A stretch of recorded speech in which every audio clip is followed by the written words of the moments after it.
Het lijkt erop dat zo'n 1020 boeren met moezeskeer een beroep maken op een speciale kredietfaciliteit om erin te blijven. Dat zei deputaire Kramer na de eerste taxatieronde van de skeer. De kredietfaciliteit is nog in de maak, maar Kramer gaat ervan uit dat hier in kwart een green licht voorkomt. De zinnenverjustering het vanmorgen in Friesland kwalijk de Sjenwest. Een dik pak wolken houdt het zicht op de eclipse Sjen. Deze foto is maken in Luenbert, door de wolken even wat tinner wien. Leerlingen van het Dalton Pieter Jellers in Dokkum joegen vanmorgen een presentatie over de eclipse. Zien onder oren eclipse briltjes maken. Op het provinciehuis in Ljouwert werd vanmiddag de persoon presenteert die het nieuwe provinciebestuur Farmicel. Deze informateur zal peteren hebben met alle halve partijen die te waar zien in steert een keer zijn binnen. Omdat het CDA's grootste partij uit de buskamer is, het die de informateur uitzocht. Desdoeker Sander de Rauwe maakt het vanmiddag bekend wat het is.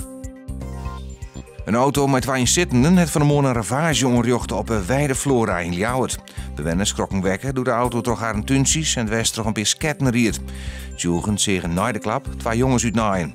De auto bleef Zwiers kansjere achter. Een berger het de BMW uit de tuin takelen. Joen en vannacht dan nemen de bewolking, volgen terug Rijn. Het wordt een graad als fjouwer. Morgen bewolking, wat ruimwetter. In het watergebied kunnen zinnen er nog even terugkomen. Het ziet een krachtige matte eerste wien en met 7 graden viel het koud aan.